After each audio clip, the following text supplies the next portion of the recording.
Bonjour et bienvenue sur Métro Boulot Finito, le podcast qui veut en finir avec la routine métro boulot dodo et vous sortir du mode pilote automatique au travail, comme dans la vie. Dans ce podcast, on parlera efficacité, bien-être, management, santé mentale, mais aussi vision du travail de demain. Je m'appelle Marline et je vous aide à booster votre quotidien sans vous épuiser. J'espère que vous êtes en forme parce que c'est parti pour un nouvel épisode.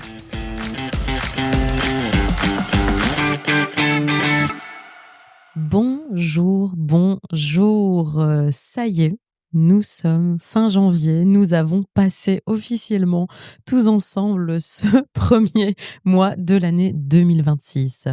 Alors aujourd'hui, j'avais envie de faire un petit truc parce que à l'heure où tout le monde a fait un peu des vision boards de 2026 avec les grands objectifs de l'année, c'est une nouvelle année, c'est un nouveau mois, c'est le côté un peu renaissance, etc. chaque année. En fait, cette année, j'avais envie de faire un truc un petit peu différent parce que je sais aussi que 2025, à titre personnel, a été une année très compliquée pour moi. Il y a eu son lot de choses incroyables et extraordinaires que j'ai pu vivre, mais il y a eu aussi son lot de choses très compliquées que j'ai pu vivre et je sais que ça a été une année très compliquée pour beaucoup d'entre nous. Et du coup, j'avais pas envie, en fait, cette année, de vous faire un petit truc de allez, 2026, c'est notre année, on y va, on est plein d'énergie, on se met des objectifs à fond les ballons, etc.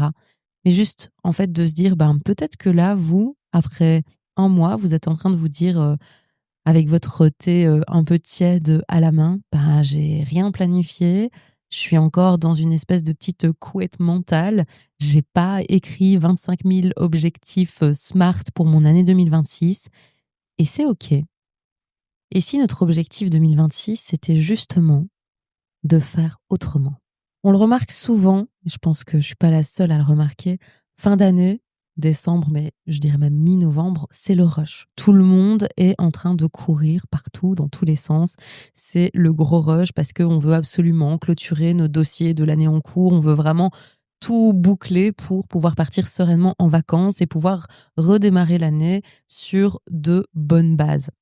Ça, c'est dans les faits et on est souvent plein de motivation, de bonnes résolutions. On veut commencer notre mois de janvier avec plein de nouveautés dans la vie. Et puis arrive ce fameux 5 janvier 2026 et en fait, finalement, nos bonnes habitudes ou en tout cas nos objectifs de l'année, on les a déjà oubliés parce qu'on reprend le sprint de nos vies. On se replonge tout de suite dans un travail sous pression. On reprend ses habitudes de performance, on se refixe des objectifs hyper ambitieux et on se dit allez, on y va et cette année c'est mon année.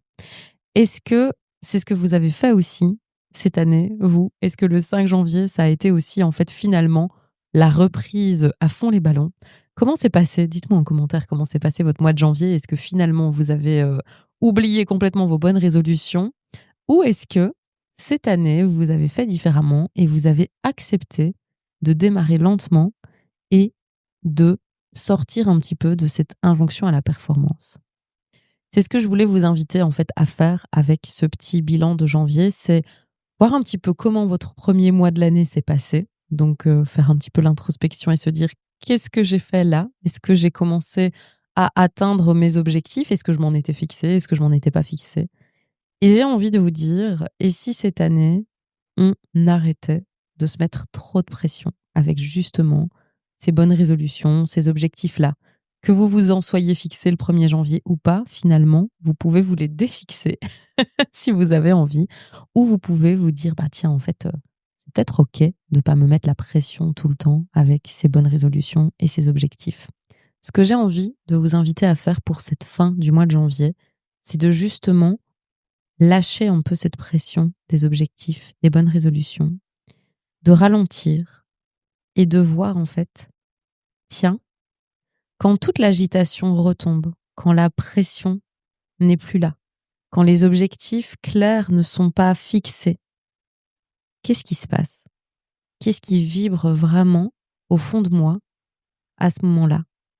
Quand j'arrête de foncer, tête baissée, sans réfléchir, et de chaque année me refixer les mêmes objectifs que j'abandonne après un mois, si cette année, plutôt que de me fixer ces objectifs que je vais de toute façon abandonner, j'arrête de m'en fixer, j'arrête de me mettre la pression j'arrête de foncer tête baissée, je ralentis, qu'est-ce qui se passe? À ce moment-là, qu'est-ce qui émerge en vous? Parce que je pense que c'est fondamental. Tous les exercices de visualisation, les vision boards, planifier son année, les objectifs SMART, etc. C'est fondamental si on veut avoir une vision et se dire, OK, quelles sont mes actions de l'année? Comment je vais répartir un petit peu mon plan d'action pour atteindre mes objectifs et pour visualiser en fait la direction que je vais prendre cette année. Donc évidemment, moi je trouve que c'est hyper intéressant et hyper pertinent de le faire. Par contre, il y a un truc que j'ai remarqué ces dernières années, c'est que tous ces exercices-là, parfois, en fait, ils vont nous cloisonner plutôt que nous rendre service parce que finalement, les objectifs que vous fixez au 1er janvier sont absolument pas les mêmes que ceux du 31 décembre et parfois simplement parce que, en fait, les envies que vous aviez au 1er janvier sont plus les mêmes du tout que celles que vous avez en fin d'année. Et du coup, parfois, on se fixe des objectifs et on va essayer de les atteindre à tout prix et on va rester et s'enfermer dans un cadre qui, en fait, ne nous correspond plus.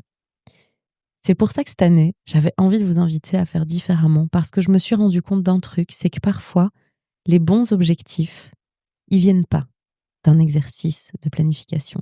Ils viennent pas d'un vision board, ils viennent pas de plein de mots, ils viennent pas de sessions de coaching, ils viennent pas d'objectifs SMART, mais ils viennent du corps. Ils viennent du silence. Ils viennent de ce que vous dit votre cœur et votre intuition quand il n'y a plus de bruit, quand il n'y a plus d'injonction à la performance, quand il n'y a plus d'obligation sociétale. C'est là que les objectifs et les vrais, ceux qui sont vraiment alignés à vous, c'est à ce moment-là qu'ils émergent. Que vous ayez fixé vos objectifs en janvier 2026 ou pas, et que vous soyez en super bonne voie pour les atteindre ou que vous les ayez déjà complètement oubliés, peu importe, ce que j'avais envie de vous inciter à faire sur cette dernière semaine de janvier, c'est de vous détacher de ces objectifs-là pour voir si réellement c'est ceux qui vibrent avec vous et c'est ceux que vous avez vraiment envie d'atteindre ou si c'est des objectifs que vous vous êtes fixés parce que vous êtes retourné dans une routine, dans une pression, dans un objectif social et sociétal, dans des contraintes, dans de la surperformance, dans une vision des choses qu'on vous a imposées mais qui au fond ne vient peut-être pas forcément de vous. Ça, c'est la question que j'ai envie que vous vous posiez aujourd'hui. Tiens, ces objectifs-là, est-ce qu'ils viennent vraiment de moi? Est-ce qu'ils viennent vraiment de mon cœur? Est-ce que je suis vraiment alignée avec eux ou pas?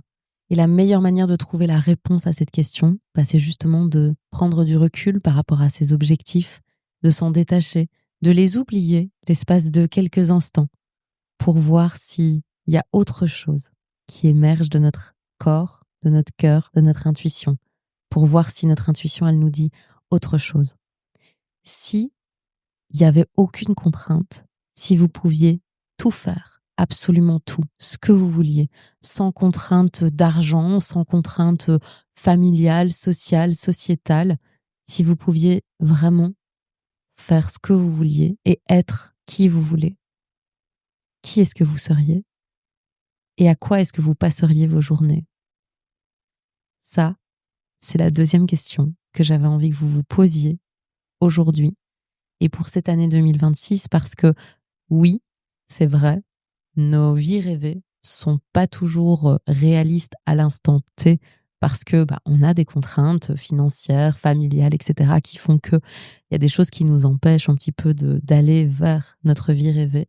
Mais par contre, avoir en tête cette vie rêvée, savoir que c'est votre cap, savoir que c'est ça que vous voulez un jour atteindre, je trouve que c'est hyper intéressant et hyper important pour que vous puissiez prendre des décisions qui sont alignées avec vous et sortir de ce mode pilote automatique justement. Finalement, ce que j'avais envie de faire avec ce petit épisode pour nous sortir de ce pilote automatique, c'était de vous dire, et si 2026, le seul objectif qu'on avait, c'était de ralentir, de pas se fixer justement 1 milliard d'objectifs et de sortir de cette surperformance qu'on s'impose à nous-mêmes avec cette société dans laquelle on est dans le faire plutôt que dans l'être. Et si notre objectif 2026, c'était justement plus la performance, mais la reconnexion à soi, le fait de ralentir pour se reconnecter à ce qu'on veut vraiment, à ce qui est aligné avec nous et à ce qui nous fait vibrer. Et si on prenait enfin le temps de s'écouter nous-mêmes? Et si on se disait que notre objectif cette année, c'était d'arrêter d'être en pilote automatique, d'arrêter d'être dans un espèce de rouleau compresseur et de toujours faire les choses parce qu'il faut les faire, parce qu'on est dans un schéma, parce qu'on est dans un cercle, parce qu'on est dans un cycle qui nous impose de faire certaines choses ou de prendre certaines décisions. Et si pour une fois, les objectifs qu'on se fixait, c'est pas ceux qu'on se fixe parce qu'on se dit, ma vie, elle est d'une telle manière, alors les objectifs les plus rationnels et les plus cohérents par rapport à ma vie, ça devrait être ceux-là.